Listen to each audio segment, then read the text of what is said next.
Hello students, હું છું Savaliya sir અને મારી YouTube channel Savaliya sir chemistry ટ્રેનરમાં આપનું સ્વાગત છે. વિદ્યાર્થી મિત્રો, 11th કેમેસ્ટ્રીના પરમાણ્વીય બંધારણ ચેપ્ટરના JEE નીટના MCQ સોલ્યુશન્સ લેક્ચર નંબર 9, જેમાં આપણે પીએમટી અને નીટની એક્ઝામમાં પૂછાયેલા MCQ વિશેનો અભ્યાસ કરવાના છીએ. આ અભ્યાસ આપણે એક કરતાં વધારે લેક્ચરમાં કરીશું. આ લેક્ચરને આપણે પાર્ટ 1 કીધો છે, જેની અંદર આપણે 12 MCQ નંબર ઓફ MCQ 12 એટલે 12 MCQ નો આપણે અભ્યાસ કરવા જઈ રહ્યા છીએ. તો શરૂઆત કરીએ. સૌથી પહેલો MCQ આપ્યો છે, જો R સ્મોલ r એ પ્રથમ કક્ષાની ત્રિજ્યા હોય તો હાઇડ્રોજન પરમાણુની nમી કક્ષાની ત્રિજ્યા નીચેના પૈકી કોના વડે દર્શાવી શકાય? પીએમટી 1988માં પૂછાયેલો પ્રશ્ન છે. ફરીથી, જો સ્મોલ r એ પ્રથમ કક્ષાની ત્રિજ્યા હોય તો હાઇડ્રોજન પરમાણુની nમી કક્ષાની ત્રિજ્યા નીચેના પૈકી કોના વડે દર્શાવી શકાય? અહીંયા તમને 4 જુદા જુદા ઓપ્શન આપ્યા છે. પહેલો ઓપ્શન છે r ઇન્ટુ n સ્ક્વેર, બીજો r ઇન્ટુ n, ત્રીજો r બાય n અને ચોથો છે r square into n square. આને વિદ્યાર્થી મિત્રો r ઇન્ટુ n નો હોલ સ્ક્વેર પણ કહી શકાય. પરંતુ 4 પૈકી કયો વિકલ્પ સાચો છે? તો ઉકેલની અંદર લખ્યું છે વિકલ્પ A એ સાચો વિકલ્પ છે. કઈ રીતે આપણે એનો ખુલાસો કરીએ છીએ? બોરના પરમાણુ નમૂના, તો વિદ્યાર્થી મિત્રો આપણે JEE નીટના ટેબલ ટોપ લેક્ચર 6 ની અંદર આપણે આ સૂત્રનો ઉલ્લેખ કર્યો છે. આ સૂત્ર વિશે આપણે સમજાવ્યું છે, એટલે મેં અહીં રેફરન્સમાં TTL 6 લખ્યું છે કે બોરના નમૂના મુજબ, નીલ્સ બોરનો હાઇડ્રોજન પરમાણુ નમૂનો, તો નીલ બોરના પરમાણુ નમૂના મુજબ જેમાં ઇલેક્ટ્રોન ભ્રમણ કરતો હોય તેવી nમી કક્ષાની ત્રિજ્યા, એનું સૂત્ર Rn = n² / z × r0. આ સૂત્રની અંદર જે પદો છે એની ઓળખ પણ આપણે દર્શાવી છે, જ્યાં r0 એ એક અચળ સંખ્યા છે અને એ અચળ સંખ્યાનું મૂલ્ય 5.29 × 10⁻11 મીટર છે. એ પણ આપણે આ TTL 6 ની અંદર આપણે દર્શાવેલું છે. હવે અહીં રકમની અંદર, પ્રશ્નની અંદર હાઇડ્રોજન પરમાણુ વિશેની વાત થઈ છે, તો હાઇડ્રોજન પરમાણુ માટે ઝેડ કહેતા પરમાણુ ક્રમાંક 1 થશે. અને પ્રથમ કક્ષાની વાત થઈ છે સૌથી પહેલા, પછી nમી કક્ષાની વાત થઈ છે, તો આપણે પ્રથમ કક્ષા માટે n બરાબર 1 લખીએ. હવે એ બંને વસ્તુ જો અહીંયા આપણે એપ્લાય કરીએ છીએ તો પ્રથમ કક્ષા માટે R1 લખાશે, n બરાબર 1 લખ્યું એટલે 1², ઝેડ તો પરમાણુ ક્રમાંક છે 1 લખ્યો, R0 તો તમે જોઈ શકો છો 1² / 1 એટલે આ કિંમત 1 થશે. એવા સંજોગોમાં R0 નું મૂલ્ય R1 જેટલું થયું, પણ એ જે પ્રથમ કક્ષાની ત્રિજ્યા છે એને રકમની અંદર અથવા પ્રશ્નની અંદર R તરીકે દર્શાવી દીધેલી જ છે. એટલે આપણે લખ્યું R1 બરાબર 1² / 1 × R0 સૂત્ર પ્રમાણે, પરંતુ એનું મૂલ્ય R છે એ આપણને આપેલું જ છે. અને હવે આપણે લખી રહ્યા છીએ કે હાઇડ્રોજન પરમાણુ માટે nમી કક્ષાની ત્રિજ્યાનું જે આ સૂત્ર છે એ જો હાઇડ્રોજન પરમાણુ માટે આપણે દર્શાવવું હોય તો ઝેડના સ્થાને 1 લખી જ નાખવું પડે, તેમજ R0 ના સ્થાને R લખી નાખવું પડે. તો આપણે લખીએ છીએ કે પરિણામ 1 માં ઝેડ બરાબર 1 અને R0 બરાબર R લેતા nમી કક્ષાની ત્રિજ્યા Rn બરાબર n² જે છે, અહીંયા પરિણામ 1 ની અંદર એનો એ જ n² છેદમાં ઝેડની બદલે 1, R0 ને બદલે R, તો આનું સાદુરૂપ થશે R × n². તો અહીંયા જે ઓપ્શન આપ્યા છે એ પૈકી ઉકેલ તરીકે વિકલ્પ A ની અંદર આપણને આ પરિણામ જોવા મળે છે. અને તેથી આપણે કહી શકીએ કે જો R એ પ્રથમ કક્ષાની ત્રિજ્યા હોય તો હાઇડ્રોજન પરમાણુની nમી કક્ષાની ત્રિજ્યા R × n² વડે જ દર્શાવી શકાય. ત્યારબાદ બીજા નંબરનો MCQ છે, 3p કક્ષકમાં ગોળાકાર નોડની સંખ્યા કેટલી હોય? પીએમટી 1988માં જ પૂછાયેલો પ્રશ્ન છે. વિકલ્પો આપ્યા છે 1, 3, 0 અને 2. જે પૈકી વિકલ્પ એ ઉકેલ તરીકે સાચો વિકલ્પ દર્શાવેલો છે. વિદ્યાર્થી મિત્રો, સૌથી પહેલી સ્પષ્ટતા હું એ કરીશ કે આ જે ગોળાકાર નોડની વાત થઈ છે એ ગોળાકાર નોડ એટલે રેડિયલ નોડ, અને સ્પષ્ટતા અહીં આપણે કરી રહ્યા છીએ કે 3p કક્ષક હોવાથી n બરાબર 3 થશે અને p કક્ષક છે એટલે l બરાબર 1 થશે. વિદ્યાર્થી મિત્રો, આપણે TTL 7 એટલે કે આ ચેપ્ટરના JEE નીટની જે કોન્સેપ્ટ માહિતી આપવા માટેના જે TTL લેક્ચર છે એ TTL 7 એટલે લાસ્ટ લેક્ચરની અંદર આપણે રેડિયલ નોડ, કુલ નોડ, આ બધા જે અક્ષીય નોડની સંખ્યાના સૂત્રો જે છે દર્શાવેલા છે. એમાં રેડિયલ નોડની સંખ્યાનું સૂત્ર n-l-1 એવું દર્શાવેલું છે. 3p કક્ષક છે એટલે n બરાબર 3 થશે, કક્ષક p હોવાથી l બરાબર 1 થશે. આપણે એપ્લાય કરીએ 3 - 1 તો સૂત્રની અંદર છે એ જ છે, તો 3 માંથી 2 બાદ થશે એટલે 1 થશે. તો આપણને વિકલ્પ એ ની અંદર 3p કક્ષકમાં ગોળાકાર નોડની સંખ્યા 1 એવું દર્શાવેલું છે. મેં અહીં TTL 7 મુજબ રેડિયલ નોડની સંખ્યાનું સૂત્ર લખેલું છે અને રેફરન્સ તરીકે TTL 7 પણ લખેલો છે. વિદ્યાર્થી મિત્રો, જ્યાં જ્યાં પણ MCQ સોલ્વ કરવામાં આવી રીતે રેફરન્સ તરીકે હું TTL લેક્ચરનો ઉલ્લેખ કરું છું, તમારે એ લેક્ચરને રિવાઇઝ કરી લેવા જોઈએ. 3જા નંબરનો MCQ છે, કક્ષકમાં ઇલેક્ટ્રોનની મહત્તમ સંખ્યા નીચેના પૈકી શેના દ્વારા દર્શાવાય છે? પીએમટી 1989માં પૂછાયેલો પ્રશ્ન. 4l-2, 4l+2, 2l+2, 2n². વિદ્યાર્થી મિત્રો, કક્ષકની વાત થઈ છે, કક્ષાની નથી. જો કક્ષકની વાત થઈ હોય તો આપણે n વિશે વિચારતા નથી. સ્મોલ n એટલે કક્ષાનો ક્રમ છે. કક્ષક માટેની વાત થઈ છે એટલે વિકલ્પ ડી ને આપણે નિવારી શકીએ છીએ. એટલે વિકલ્પ નિવારણની રીત પ્રમાણે જઈએ તો વિકલ્પ ડી એને આપણે નિવારી શકીએ છીએ. બાકી રહ્યા 3 વિકલ્પ, જે પૈકી ઉકેલ તરીકે વિકલ્પ બી એને સાચો વિકલ્પ ગણાવ્યો છે. તો વિદ્યાર્થી મિત્રો, આ પ્રશ્ન એ માહિતી આધારિત છે.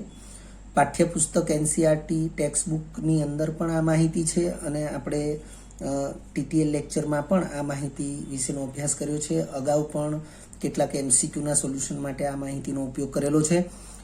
તો સૌથી પહેલી સ્પષ્ટતા આપણે આ કરીએ છીએ કે કોણીય વેગમાન ક્વોન્ટમાંક L નું પ્રત્યેક મૂલ્ય એક કક્ષક નક્કી કરે છે. એટલે તમને પ્રશ્નમાં કક્ષકમાં ઇલેક્ટ્રોનની મહત્તમ સંખ્યાની વાત કરી હોય તો તમારે કોણીય વેગમાન ક્વોન્ટમાંક L ને ધ્યાનમાં લેવો જોઈએ. એટલે આ વિધાન જે છે એને ફરીથી આપણે જોઈએ કે કોણીય વેગમાન ક્વોન્ટમાંક L નું પ્રત્યેક મૂલ્ય એક કક્ષક નક્કી કરે છે. તો હવે એ જ શબ્દો આપણે આ રીતે પણ કહી શકીએ કે જ્યારે પણ કોઈ કક્ષકની વાત થતી હોય ત્યારે કોણીય વેગમાન ક્વોન્ટમાંક L ના મૂલ્યને ધ્યાનમાં લેવું જોઈએ. ત્યાર પછીનું વિધાન છે, આવી કક્ષકમાં, એટલે આપણે જે કોણીય વેગમાન ક્વોન્ટમાંક L ના આધારે જે પણ કક્ષકને વિચારીએ, જેમ કે આપણે જાણીએ છીએ કે કોણીય વેગમાન ક્વોન્ટમાંક L નું મૂલ્ય જો 0 હોય તો કક્ષક S હોય, જો કોણીય વેગમાન ક્વોન્ટમાંક L નું મૂલ્ય 1 હોય તો કક્ષક P હોય, જો કોણીય વેગમાન ક્વોન્ટમાંક L નું મૂલ્ય 2 હોય તો કક્ષક D હોય, એવી રીતે મૂલ્ય 3 હોય તો કક્ષક F હોય. આ જે આપણે જાણીએ છીએ એના ઉપરથી જ આપણે આગળ વધી રહ્યા છીએ. આવી કક્ષકમાં જેમ કે S, P, D, F આવી કોઈ પણ કક્ષકમાં મહત્તમ પેટા કક્ષકોની સંખ્યા, જેમ કે મહત્તમ પેટા કક્ષકોની સંખ્યા, તો એનું સૂત્ર છે 2l+1. જેમ કે હું એમ કહું S પ્રકારની પેટા કક્ષક તો એક જ થશે, કારણ કે મારે L નું મૂલ્ય 0 અહીંયા લખવાનું, તો 2 × 0 એટલે 0 થશે અને 0 + 1 એટલે S પ્રકારની એક જ કક્ષક હોય. એમ મારે P કક્ષકની પેટા કક્ષકો મારે જાણવી છે તો L બરાબર 1 હું અહીંયા લખીશ, 2 × 2 + 1 એટલે 3. તો P પ્રકારની 3 પેટા કક્ષક હોય જે આપણે જાણીએ છીએ PX, PY, PZ. એવી રીતે D પ્રકારની પેટા કક્ષકોની સંખ્યા મારે જાણવી છે તો મારે L બરાબર 2 અહીંયા લખવું પડે, 2 × 2 એટલે 4, 4 + 1 એટલે 5. તો D પ્રકારની 5 પેટા કક્ષકો થશે. એટલે આવી કક્ષકમાં SPDF આવી કોઈ પણ કક્ષકમાં મહત્તમ પેટા કક્ષકોની સંખ્યા બરાબર 2l+1 થશે.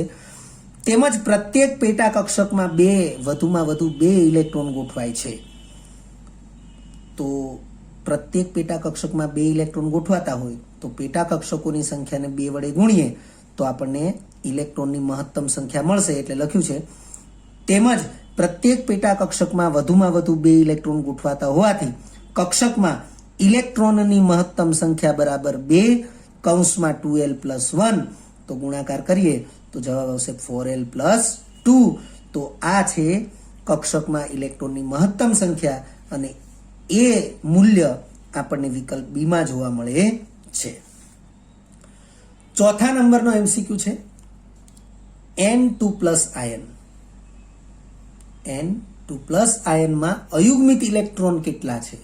PMT 1989 માં જ પૂછાયેલો પ્રશ્ન છે. N2+ આયન વિદ્યાર્થી મિત્રો નાઇટ્રોજન +2 વીજભારિત આયન છે. નાઇટ્રોજનનો પરમાણુ ક્રમાંક આપણે જાણતા હોવા જોઈએ. +2 વીજભારિત આયન કઈ રીતે બને એ પણ આપણે જાણતા હોવા જોઈએ. 2 ઇલેક્ટ્રોન ગુમાવે તો +2 વીજભારિત ધન આયન બનશે. અહીં વિકલ્પમાં આપણને 2, 0, 1 અને 3 આપ્યા છે. તો N2+ આયનમાં અયુગ્મિત ઇલેક્ટ્રોન કેટલા? અયુગ્મિત એટલે એકલ ઇલેક્ટ્રોન, એકી સંખ્યા હોય એને અયુગ્મિત કહેવાય. અયુગ્મિત ઇલેક્ટ્રોન એટલે એકલ ઇલેક્ટ્રોન કેટલા છે એવું આપણે શોધવાનું છે. તો ઉકેલ તરીકે તમને સાચો વિકલ્પ આપ્યો છે C, એટલે કે N2+ આયનમાં અયુગ્મિત ઇલેક્ટ્રોનની સંખ્યા 1 હોય છે. કઈ રીતે તો આપણે જોઈ લઈએ. તો નાઇટ્રોજન જેનો પરમાણુ ક્રમાંક 7 છે એની ઇલેક્ટ્રોન રચના 1s2, 2s2, 2px1, 2py1, 2pz1. વિદ્યાર્થી મિત્રો એનો આપણે એક ચિતાર બનાવ્યો છે. આ ચિતાર વિશે પણ આપણે પરિચિત છીએ. NCERT લેવલે જે આપણે અભ્યાસ કરેલો છે હુન્ડનો નિયમ, પૌલીનો નિયમ. તો હુન્ડના નિયમ પ્રમાણે આપણે P કક્ષકની અંદર 3 ઇલેક્ટ્રોન અયુગ્મિત રહે તે રીતે ગોઠવ્યા છે અને અયુગ્મિત ઇલેક્ટ્રોનની સ્પિન એકબીજાને સમાંતર છે. પરંતુ તમે જોઈ શકો છો 1s કક્ષક અને 2s કક્ષકમાં યુગ્મિત ઇલેક્ટ્રોનની સ્પિન એકબીજાથી વિરુદ્ધ દર્શાવેલી છે. હવે આ સ્થિતિ એ તટસ્થ નાઇટ્રોજન પરમાણુ માટે છે, પરંતુ પ્રશ્નની અંદર આપણને N2+ આયન એટલે કે +2 વીજભારિત આયન માટે પૂછવામાં આવ્યું છે. તો 2 ઇલેક્ટ્રોન લખ્યું છે, પરંતુ 2 ઇલેક્ટ્રોન ગુમાવીને બનતા N2+ આયનની તો વિદ્યાર્થી મિત્રો 2 ઇલેક્ટ્રોન ગુમાવે તો આ 3 જે છે બાહ્યતમ કક્ષા નંબર 2 અને એમાં px, py, pz માં જે અયુગ્મિત ઇલેક્ટ્રોન છે એમાંથી 2 ઇલેક્ટ્રોન દૂર થશે અને 2 ઇલેક્ટ્રોન ગમે તે 2 ઇલેક્ટ્રોનને દૂર કરીએ તો પણ 2p કક્ષકની અંદર 1 ઇલેક્ટ્રોન બાકી રહેશે, જેને આપણે અયુગ્મિત ઇલેક્ટ્રોન કહી શકીએ. તો આપણે દર્શાવીએ છીએ, પરંતુ 2 ઇલેક્ટ્રોન ગુમાવીને બનતા N2+ આયનની ઇલેક્ટ્રોન રચના 1s2 as it is, 2s2 as it is, 2px માં જે 1 ઇલેક્ટ્રોન છે એ as it is રાખ્યો છે, એનો એ જ રાખ્યો છે. અને 2py અને 2pz કક્ષકમાં 1 ઇલેક્ટ્રોન હતા એને આપણે દૂર કરેલા બતાવ્યા છે. તો આ સ્થિતિમાં તમે જોઈ શકો છો 2px ની અંદર 1 ઇલેક્ટ્રોન જે છે એ અયુગ્મિત સ્થિતિનો થશે અને તેથી આપણે લખી શકીએ કે આ ઇલેક્ટ્રોન રચના દર્શાવે છે કે 2px ની અંદર 1 ઇલેક્ટ્રોન જે છે એ ફક્ત એક જ ઇલેક્ટ્રોન અયુગ્મિત ઇલેક્ટ્રોન છે અને તેથી અયુગ્મિત ઇલેક્ટ્રોનની સંખ્યા 1 થશે, જે આપણને વિકલ્પ C માં જોવા મળે છે. 5મા નંબરનો MCQ છે નીચેના પૈકી કોની બાહ્યતમ કક્ષામાં 18 ઇલેક્ટ્રોન છે? વિદ્યાર્થી મિત્રો તમે જોઈ શકો છો કે અહીંયા તમને જુદા જુદા તત્વો આપ્યા છે અને આ જુદા જુદા તત્વો જે છે એ તત્વોની ઉપર તમને વીજભાર પણ આપ્યા છે, અર્થ કે એક પરમાણ્વીય આયનો આપેલા છે. તો આપણે એ ધ્યાનમાં લેવું પડે કે આ બધા જ તત્વોની તટસ્થ સ્થિતિમાં ઇલેક્ટ્રોન રચના શું થાય અને જે કંઈ વીજભાર આપ્યા છે એ વીજભારિત સ્થિતિમાં એની ઇલેક્ટ્રોન રચના કેટલી થશે અને એ ઇલેક્ટ્રોન રચનાને આધારે બાહ્યતમ કક્ષામાં 18 ઇલેક્ટ્રોન કયા આયન માટે થશે. PMT 1990 માં પૂછાયેલો પ્રશ્ન છે. ઉકેલ તરીકે તમને સાચો વિકલ્પ આપ્યો છે A. તો વિદ્યાર્થી મિત્રો કઈ રીતે સાચો વિકલ્પ એ છે, એટલે કે Cu+ની જે બાહ્યતમ કક્ષા છે એમાં 18 ઇલેક્ટ્રોન કઈ રીતે છે એ આપણે ચેક કરવું જરૂરી છે. તો સૌથી પહેલા કોપર, જેનો પરમાણુ ક્રમાંક 29 છે. તો 1s2, 2s2, 2p6, 3s2, 3p6, 4s1, 3d10 એ કોપરની પ્રાયોગિક અથવા વાસ્તવિક ઇલેક્ટ્રોન રચના છે. વિદ્યાર્થી મિત્રો, આપણે એનસીઆરટી ટેક્સ્ટબુકની અંદર આ ચેપ્ટર પરમાણુય બંધારણ ચેપ્ટર જે છે એમાં સૌથી છેલ્લો ટોપિક છે અર્ધપૂર્ણ અને પૂર્ણ ભરાયેલી કક્ષકની સ્થાયીતા, અને એ ટોપિકમાં આનો ઉલ્લેખ છે. ક્રોમિયમ માટે આપણે અગાઉ એક એમસીક્યુની ચર્ચા કરેલી કે ક્રોમિયમ Z બરાબર 24 છે, જેની ઇલેક્ટ્રોન રચના આર્ગન કમ્પ્લીટ 3d5 અને 4s1 છે. વાસ્તવમાં સૈદ્ધાંતિક રીતે વિચારીએ તો એ ઇલેક્ટ્રોન રચના આર્ગન કમ્પ્લીટ 3d4 4s2 હોય, પરંતુ આ ઇલેક્ટ્રોન રચના વાસ્તવિક છે કારણ કે પ્રાયોગિક રીતે આ ઇલેક્ટ્રોન રચના જોવા મળે છે. સૈદ્ધાંતિક રીતે આવી હોવી જોઈએ, પરંતુ પ્રાયોગિક રીતે આવી જોવા મળે છે કારણ કે પ્રાયોગિક રીતે આની સાપેક્ષે આ સ્થિતિ જે છે એ ઓછી ઉર્જાવાળી સ્થિતિ પ્રાયોગિક રીતે જોવા મળે છે, અને જે દર્શાવે છે કે D5 અર્ધપૂર્ણ ભરાયેલી સ્થિતિ એ વધારે સ્થાયી છે. એ જ પ્રમાણે કોપર પણ એવું જ કંઈક તત્વ છે. કોપર માટે Z બરાબર 29 છે, જેની ઇલેક્ટ્રોન રચના આર્ગન કમ્પ્લીટ 3d10 4s1 છે. તો વાસ્તવમાં સૈદ્ધાંતિક રીતે વિચારીએ તો આર્ગન કમ્પ્લીટ 3d9 4s2 હોવી જોઈએ, પરંતુ D10 એટલે પૂર્ણ ભરાયેલી ડી કક્ષક એની સ્થાયીતા પણ વધુ હોય છે, જેથી 4sમાં 1 ઇલેક્ટ્રોન ગોઠવાશે અને Dમાં 10 ઇલેક્ટ્રોન ગોઠવાશે. એટલે એ પ્રમાણે આપણે વિચારીએ તો કોપરની વિસ્તૃત ઇલેક્ટ્રોન રચના 1s2, 2s2, 2p6, 3s2, 3p6 આ જે 18 ઇલેક્ટ્રોન છે એ આર્ગનના થયા, એટલે આર્ગન કમ્પ્લીટ. પછી આ 4sમાં 1 અને 3dમાં 10 છે, પરંતુ કોર ઇલેક્ટ્રોન રચના લખવા માટેની જે પદ્ધતિ છે એમાં આર્ગન કમ્પ્લીટ લખ્યા પછી 3d10 લખવું પડે અને પછી 4s1 લખવું પડે. મુખ્ય ક્વોન્ટમાંકનું મૂલ્ય જેમ વધે એ પ્રમાણે અહીંયાથી કક્ષકો લખાય એવી પ્રથા છે. તો આગળ વધીએ. હવે આપણે Cu તટસ્થ પરમાણુ માટે ઇલેક્ટ્રોન રચના આ પ્રમાણે છે, પરંતુ Cu+1 વીજભારિત આયન માટે ઇલેક્ટ્રોન રચનાનો વિચાર કરવામાં આવે તો એક ઇલેક્ટ્રોન ગુમાવવાથી Cu+ આયન બનશે, પરંતુ એ ઇલેક્ટ્રોન બાહ્યતમ કક્ષા એટલે કે જેનો મુખ્ય ક્વોન્ટમાંક વધુ છે એવી બાહ્યતમ કક્ષા એ નંબર 4ની છે અને એની કક્ષક 4s છે. તો 4s કક્ષકમાંથી ઇલેક્ટ્રોન દૂર થશે અને તેથી બનતા Cu+ આયનની ઇલેક્ટ્રોન રચના એ આ પ્રમાણે થશે: 1s2 as it is, 2s2 as it is, 2p6 એ પણ જેમનું તેમ છે, 3s2 3p6 અને 3d10 4s માંથી ઇલેક્ટ્રોન દૂર થઈ ગયો એટલે 4s દર્શાવવાની જરૂર રહેતી નથી. એટલે આ છે Cu+ આયનની ઇલેક્ટ્રોન રચના. અને વિદ્યાર્થી મિત્રો, તમે જોઈ રહ્યા છો કે હવે Cu+ આયન માટે બાહ્યતમ કક્ષાનો ક્રમ 4 ન ગણાય, બાહ્યતમ કક્ષાનો ક્રમ ગણાશે 3.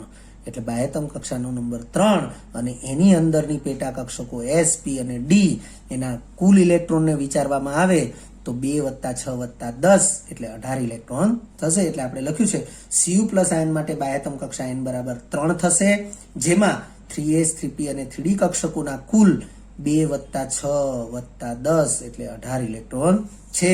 એટલે આપણો પ્રશ્ન છે, નીચેના પૈકી કોની બાહ્યતમ કક્ષામાં 18 ઇલેક્ટ્રોન છે? તો Cu+ ની બાહ્યતમ કક્ષામાં 18 ઇલેક્ટ્રોન છે.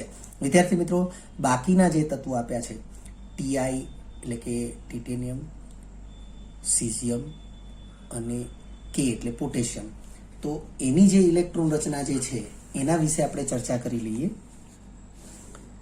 જેમ કે Ti છે ટિટેનિયમ, તો ટિટેનિયમ Z બરાબર 22 થશે અને એની ઇલેક્ટ્રોન રચના 1s2 2s2 2p6 3s2 3p6 4s2 3d2 આ પ્રકારે થશે. વિદ્યાર્થી મિત્રો, તમને Ti નો ઓક્સિડેશન આંક +4 આપ્યો છે. તમે જોઈ શકો છો કે +4 એટલે 4 ઇલેક્ટ્રોન દૂર થશે. 4 ઇલેક્ટ્રોન દૂર થશે એ સ્થિતિમાં 1s2 2s2 2p6 3s2 3p6. હવે 4 ઇલેક્ટ્રોન દૂર થાય તો જ +4 વીજભાર ધારણ થાય. તો બાહ્યતમ કક્ષા નંબર 4 એમાંથી આ 2 ઇલેક્ટ્રોન દૂર થશે. ત્યાર પછીના ઇલેક્ટ્રોન 3d માંથી દૂર થશે. અર્થ કે આ 4 ઇલેક્ટ્રોન દૂર થઈ જાય એટલે 3p6 અહીંયા ઇલેક્ટ્રોન રચના પૂર્ણ થઈ જાય.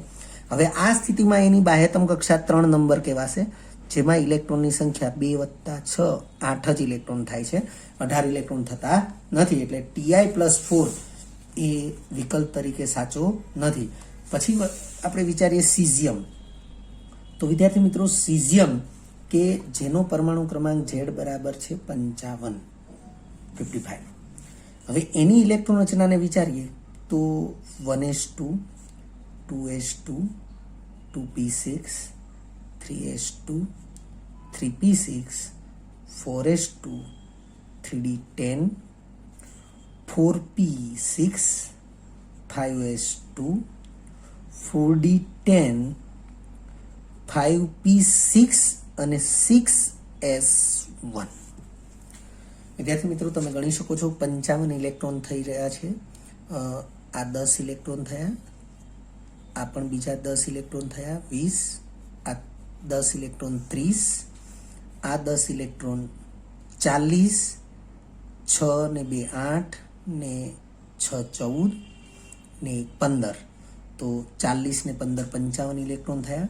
પરંતુ આપણને CS+1 આયન આપ્યો છે. તમે જોઈ શકો છો CS+1. એક ઇલેક્ટ્રોન ગુમાવે તો જ CS+1 બનશે. હવે એક ઇલેક્ટ્રોન બાહ્યતમ કક્ષામાંથી જશે, આ ઇલેક્ટ્રોન દૂર થયો, આ ઇલેક્ટ્રોન દૂર થયો એટલે CS+1 માટે હવે આ બાહ્યતમ કક્ષા રહેશે નહીં, બાહ્યતમ કક્ષા નંબર 5 થશે. તો બાહ્યતમ કક્ષા નંબર 5 જે છે એની અંદર તમે ઇલેક્ટ્રોન ગણો તો 2 + 6 એટલે કે 8 જ ઇલેક્ટ્રોન થાય છે. તો આપણે તો 18 ઇલેક્ટ્રોન જોઈએ છીએ, તો 18 ઇલેક્ટ્રોન CS+ માં પણ થતા નથી. ચોથું તત્વ જે છે એ છે પોટેશિયમ કે. પોટેશિયમનો પરમાણુ ક્રમાંક 19 છે. ઇલેક્ટ્રોન રચના વિચારીએ 1s2 2s2 2p6 3s2 3p6 4s1. તમે ગણી શકો છો 19 ઇલેક્ટ્રોન થયા છે. અહીંયા પોટેશિયમનો પણ +1 વીજભારિત આયન આપ્યો છે. +1 વીજભાર માટે બાહ્યતમ કક્ષા 4 જે છે એમાંથી ઇલેક્ટ્રોન દૂર થશે. તો આખી બાહ્યતમ કક્ષા કેન્સલ થઈ ગઈ અને એ સ્થિતિમાં K+ એની બાહ્યતમ કક્ષા નંબર 3 થશે. બાહ્યતમ કક્ષા નંબર 3 ની અંદર ઇલેક્ટ્રોન છે 2 + 6 એટલે કે 8. ટૂંકમાં બાકીના જે 3 તત્વો છે જેના આયનો બતાવેલા છે એમાં બાહ્યતમ કક્ષામાં 18 ઇલેક્ટ્રોન થતા નથી. ફક્ત Cu+1 એમાં જ 18 ઇલેક્ટ્રોન થાય છે અને તેથી આપણે ઉકેલ તરીકે વિકલ્પ એ જ સાચો રહેશે. 6થા નંબરનો MCQ છે, જેનો મુખ્ય ક્વોન્ટમાંક 2 અને એઝીમ્યુથલ ક્વોન્ટમાંક 1 હોય તે કક્ષકમાં કુલ કેટલા ઇલેક્ટ્રોન સમાઈ શકે? PMT 1990માં પૂછાયેલો પ્રશ્ન. તમને 4 ઓપ્શન આપ્યા છે કે 2 ઇલેક્ટ્રોન સમાઈ શકે, 4, 6, 8 ઇલેક્ટ્રોન સમાઈ શકે, કુલ કેટલા ઇલેક્ટ્રોન સમાઈ શકે? તો વિદ્યાર્થી મિત્રો, ઉકેલ તરીકે સાચો વિકલ્પ આપ્યો છે વિકલ્પ C કે 6 ઇલેક્ટ્રોન સમાઈ શકે. વિદ્યાર્થી મિત્રો, ખૂબ જ સહેલો કહી શકાય એવો MCQ છે. મુખ્ય ક્વોન્ટમાંક 2 આપ્યો છે એટલે n બરાબર 2 છે. અને એઝીમ્યુથલ ક્વોન્ટમાંક વિશે આપણે અહીંયા થોડીક સ્પષ્ટતા કરી દઈએ છીએ કે એઝીમ્યુથલ ક્વોન્ટમાંક એ જ ગૌણ ક્વોન્ટમાંક છે જેને આપણે સ્મોલ l તરીકે દર્શાવીએ છીએ. એ જ કોણીય વેગમાન ક્વોન્ટમાંક છે, કારણ કે આ 2 શબ્દોથી આપણે પરિચિત છીએ. ગૌણ ક્વોન્ટમાંક એ જ કોણીય વેગમાન ક્વોન્ટમાંક છે. તો કોણીય વેગમાન ક્વોન્ટમાંકનું જ બીજું નામ એઝીમ્યુથલ ક્વોન્ટમાંક છે, જેને આપણે સ્મોલ l તરીકે દર્શાવીએ છીએ. તો એઝીમ્યુથલ ક્વોન્ટમાંકનું મૂલ્ય 1 આપ્યું છે, એનો મતલબ સ્મોલ l નું મૂલ્ય 1 આપ્યું છે. તો આગળ વધીએ. અહીં n બરાબર મુખ્ય ક્વોન્ટમાંક n બરાબર 2 અને l બરાબર 1 આપ્યો છે. તો l બરાબર 1 છે એટલે p કક્ષક કહેવાશે. આનાથી આપણે પરિચિત છીએ. l બરાબર 0 તો s કક્ષક, l બરાબર 1 તો p કક્ષક. તો આપણે p કક્ષક તો લખીશું જ, n બરાબર 2 છે એટલે 2p કક્ષક કહેવાશે.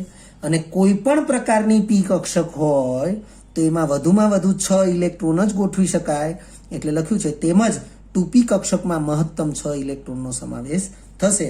અને તેથી આપણો જે પ્રશ્ન છે કે મુખ્ય ક્વોન્ટમાંક n નું મૂલ્ય 2 હોય અને એઝીમ્યુથલ ક્વોન્ટમાંક l નું મૂલ્ય 1 હોય એટલે કે 2p કક્ષક થાય અને 2p કક્ષકમાં કુલ કેટલા ઇલેક્ટ્રોન સમાઈ શકે તો મહત્તમ 6 ઇલેક્ટ્રોન સમાઈ શકે.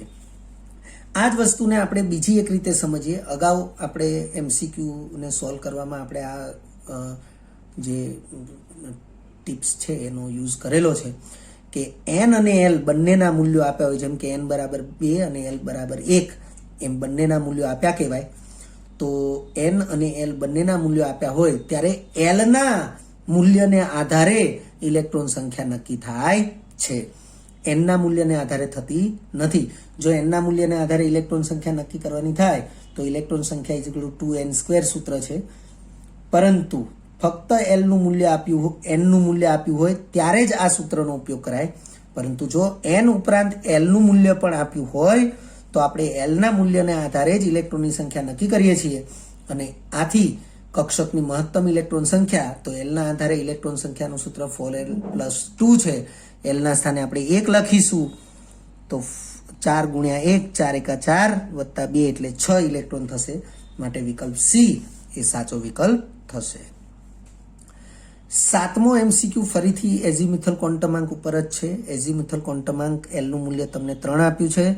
તો 3 હોય તો મહત્તમ કેટલા ઇલેક્ટ્રોન સમાઈ શકે, તો ઉપરની જે સમજૂતી છે એ જ પ્રમાણે પણ આપણે વિચારી શકીએ છીએ. તમને 4 ઓપ્શન આપ્યા છે, 2, 6, 0 અને 14. તો વિદ્યાર્થી મિત્રો ઉકેલ તરીકે વિકલ્પ ડી એ સાચો વિકલ્પ છે. પરંતુ કઈ રીતે તો જોઈ શકાય છે. l બરાબર 3 છે તો કક્ષક f થશે, હમણાં જ આપણે ચર્ચા કરી. l બરાબર 0 હોય તો s કક્ષક, l બરાબર 1 હોય તો p કક્ષક, l બરાબર 2 હોય તો d કક્ષક અને l બરાબર 3 છે તો f કક્ષક થશે.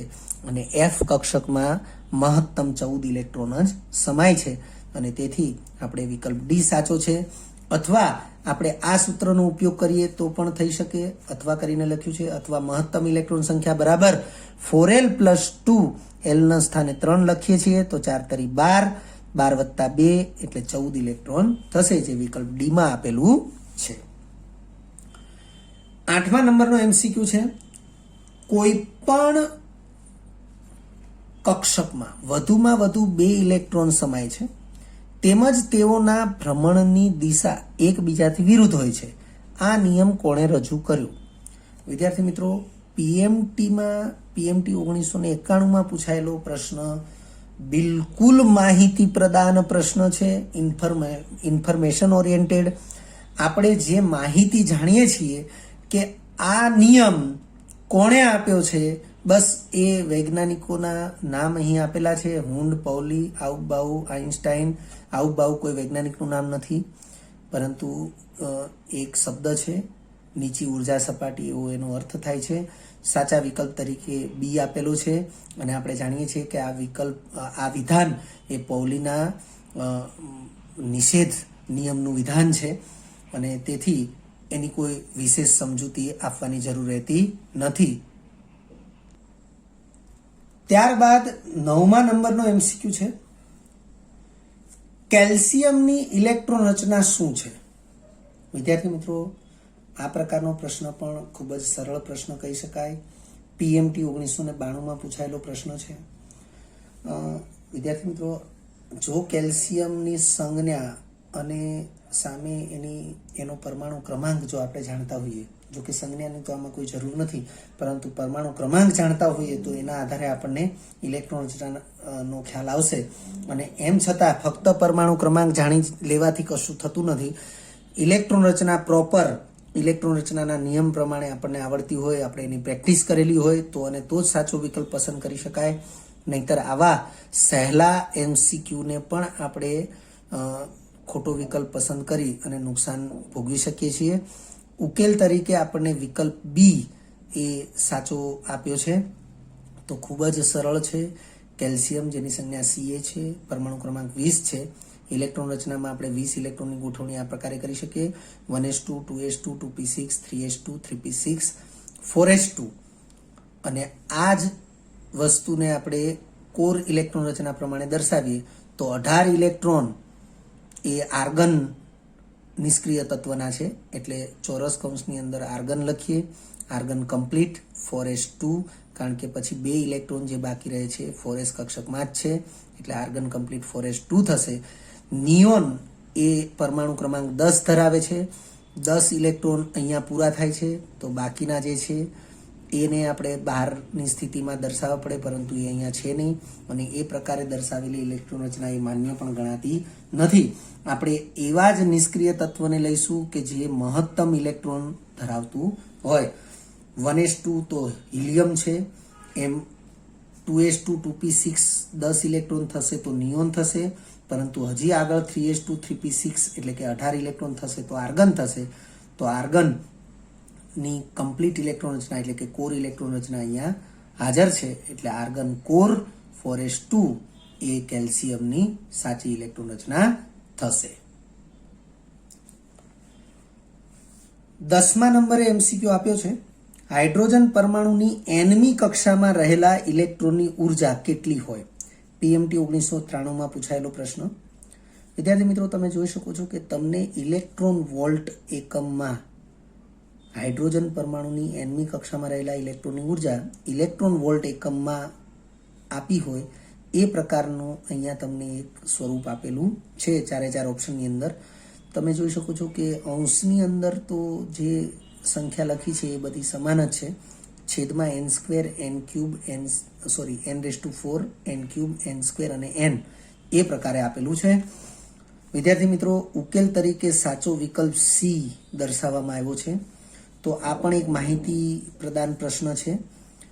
આપણે TTL 5 ટેબલ ટોપ લેક્ચર 5માં આપણે nમી કક્ષામાં ભ્રમણ કરતા હાઇડ્રોજન પરમાણુના ઇલેક્ટ્રોનની ઉર્જા માટે આ સૂત્ર દર્શાવેલું છે. તમારે TTL 5નો પણ સ્ટડી કરી લેવું જોઈએ, અને એની અંદર આ સૂત્ર આપણે પ્રત્યેક હાઇડ્રોજન પરમાણુ માટે nમી કક્ષામાં ભ્રમણ કરતા ઇલેક્ટ્રોનની ઉર્જા ઇલેક્ટ્રોન વોલ્ટમાં આ સૂત્ર વડે આપણે દર્શાવી શકીએ છીએ, એવું આપણે ત્યાં સમજાવેલું છે. અને એ જ વસ્તુ પ્રતિ પરમાણુને બદલે પ્રતિ મોલ પરમાણુ માટે વિચારીએ તો આ મૂલ્યને 6.022 × 10⁻23 વડે ગુણવું પડે, તો આપણને મૂલ્ય જે મળે છે એ પણ મેં અહીંયા દર્શાવ્યું છે ફક્ત જાણકારી માટે. અને એ બાબત આપણે TTL 5ની અંદર પણ સમજાવેલી છે. અને આ સ્વરૂપ જે છે -13.625 ને બદલે -13.6 આપ્યું છે, છેદમાં n² as it is electron volt છે, અને પ્રશ્નની અંદર હાઇડ્રોજન પરમાણુની વાત થઈ રહી છે, એટલે પ્રતિ પરમાણુ પણ છે. 11મો એમસીક્યુ આપ્યો છે: O2- આયન સાથે નીચેના પૈકી કયો સમ ઇલેક્ટ્રોનીય નથી? વિદ્યાર્થી મિત્રો, તમે જોઈ શકો છો સમ ઇલેક્ટ્રોનીયની વાત થઈ રહી છે, અને તમને અહીં જુદી જુદી જે આયનીય સ્પીસીઝ આપી છે એ એક પરમાણુય આયનીય સ્પીસીઝ છે, એટલે જે તે તત્વના પરમાણુ ક્રમાંક અને ઇલેક્ટ્રોન રચના એ તમને આવડવા જરૂરી છે. પીએમટી 1994માં પૂછાયેલો પ્રશ્ન છે. સૌથી પહેલા O2- આયન જે છે એની ઇલેક્ટ્રોન સંખ્યા વિશે આપણે વિચારવું જોઈએ. ઉકેલ તરીકે વિકલ્પ એ આપ્યો છે કે આ Ti+ આયન જે છે એ O2- આયન સાથે સમ ઇલેક્ટ્રોનીય નથી, બાકી બધા સમ ઇલેક્ટ્રોનીય છે. સમ ઇલેક્ટ્રોનીય કોને કહેવાય એ પણ આપણને ખબર હોવી જોઈએ. ઇલેક્ટ્રોન સંખ્યા સમાન હોય એવી સ્પીસીઝને સમ ઇલેક્ટ્રોનીય કહેવાય. તો આપણે ઓક્સિજનથી શરૂઆત કરીએ. ઓક્સિજન જેનો પરમાણુ ક્રમાંક 8 છે, અર્થ કે તટસ્થ ઓક્સિજન પરમાણુમાં 8 ઇલેક્ટ્રોન હોય, પરંતુ અહીં O2- ની વાત થઈ છે, તો 2 ઇલેક્ટ્રોન મેળવે તો જ O2- બની શકે, તો લખ્યું છે, પરંતુ 2 ઇલેક્ટ્રોન મેળવે તો જ O2- આયન બને, તેથી ઇલેક્ટ્રોન સંખ્યા 8 તો હોય જ, અને 2 મેળવેલા એટલે 8 ને 2 10 ઇલેક્ટ્રોન થશે, એટલે O2- ના 10 ઇલેક્ટ્રોન થશે. હવે Na+ ની વાત કરીએ, N3- આયનની વાત કરીએ, F- ની વાત કરીએ, તો આપણે એની સમજૂતી આ પ્રમાણે લખી છે કે સોડિયમ પરમાણુ ક્રમાંક 11 છે, એટલે 11 ઇલેક્ટ્રોન તો હોય જ, તો +1 વીજભારિત આયન બન્યું છે, એનો અર્થ કે 1 ઇલેક્ટ્રોન ગુમાવીને બન્યો હોય, તો 11 ઇલેક્ટ્રોનમાંથી 1 ગુમાવે તો 10 ઇલેક્ટ્રોન થશે, એટલે O2 માઇનસમાં 10 ઇલેક્ટ્રોન છે તો એ સમ ઇલેક્ટ્રોનીય થશે. એવી રીતે નાઇટ્રોજન Z બરાબર 7 એટલે પરમાણુ ક્રમાંક 7 છે તો 7 ઇલેક્ટ્રોન તો હોય જ, પરંતુ અહીંયા -3 વીજભાર છે. -3 વીજભાર છે એનો મતલબ એણે 3 ઇલેક્ટ્રોન મેળવ્યા છે, અને 3 ઇલેક્ટ્રોન મેળવે તો 7 તો હતા જ, 3 ઇલેક્ટ્રોન મેળવશે એટલે 10 ઇલેક્ટ્રોન થશે તો એ પણ સમ ઇલેક્ટ્રોનીય છે. એવી રીતે ફ્લોરિન જેનો પરમાણુ ક્રમાંક 9 છે તો 9 ઇલેક્ટ્રોન તો એની અંદર હાજર જ છે, પરંતુ F-1 વીજભારિત છે, તમે જોઈ શકો છો. તો 1 ઇલેક્ટ્રોન મેળવે તો જ -1 વીજભારિત બનશે. તો 9 ઇલેક્ટ્રોન હતા, 1 મેળવ્યો તો ટોટલ ઇલેક્ટ્રોન 10 થયા. તો ફ્લોરિન F- પણ સમ ઇલેક્ટ્રોનીય છે એટલે લખ્યું છે.